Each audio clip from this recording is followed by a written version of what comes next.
Hi there, this is Aaron, and I'm here with a video which is a new proof of the impossibility of the sphere-Earth model, which is pushed on us all. Obviously, there are lots of ways to prove that the surface of the Earth has no curvature and is flat. But what's unusual about this one is this is really, you could describe this as a glitch in the matrix, because what I've found is that actually there are events in history which have been somewhat covered up, it seems, because they don't really fit with the sphere-Earth model.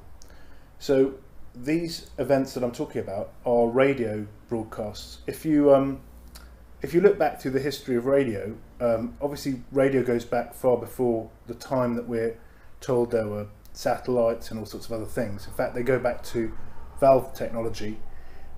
Broadcasts are made from masts, and if you have a single mast broadcasting at any point on the Earth, should we say, if obviously it was a globe, imagine a single mast broadcasting. Electromagnetic radiation travels in straight lines. The mast would not be able to broadcast around the curvature of the Earth. Now, if you look at, if you talk to shills and so on about radio, then they will, and you say to them, how is it these radio broadcasts have reached, all this way around the world? They will try and tell you that there's relays all over the place.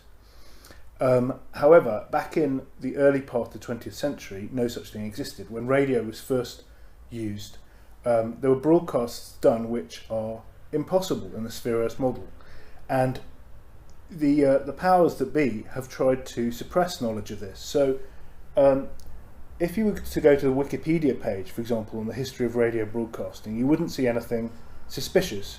If you try to look back at the early history of the British public broadcasts, which were known as the Empire Service, you won't really be able to find any details, because there are people that have been working quite hard to put all this down a memory hole.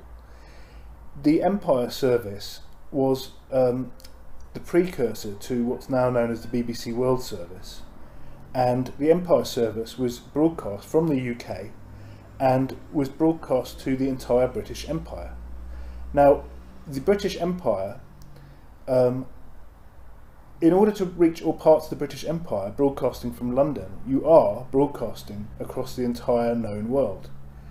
This is impossible unless the world is flat, essentially, because how would any mast be able to transmit around significant parts of the curvature of the Earth? It's completely impossible.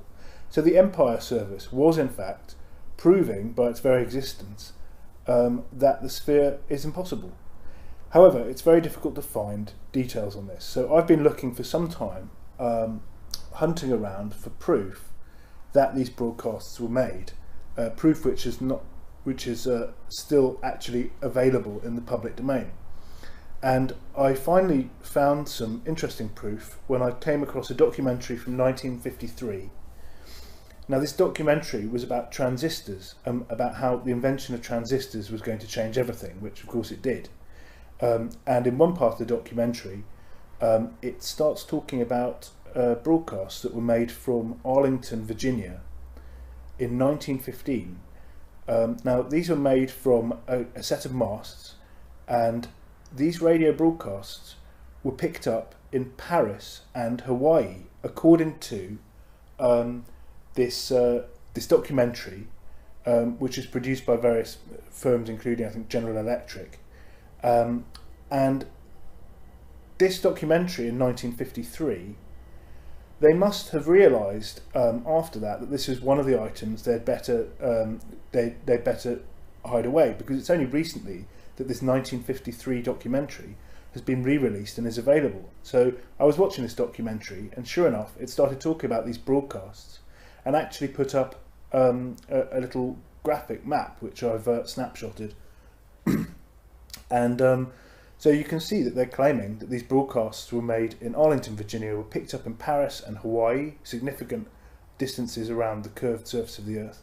And unless someone has a way to explain how these signals somehow reach their destination, I mean, no doubt shills will start talking about freak atmospheric phenomena and weather conditions and God knows what.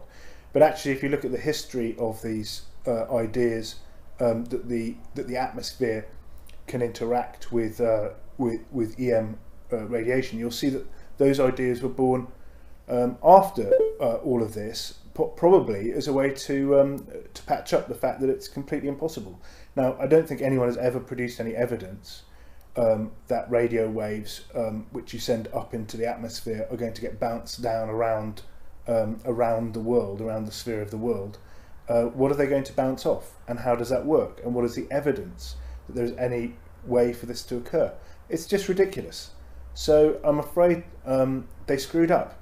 They screwed up by being too proud of their worldwide transmissions, making a big song and dance about it, and then only too late realising that they just proved that the world is not a sphere. Anyway, I hope you've enjoyed this.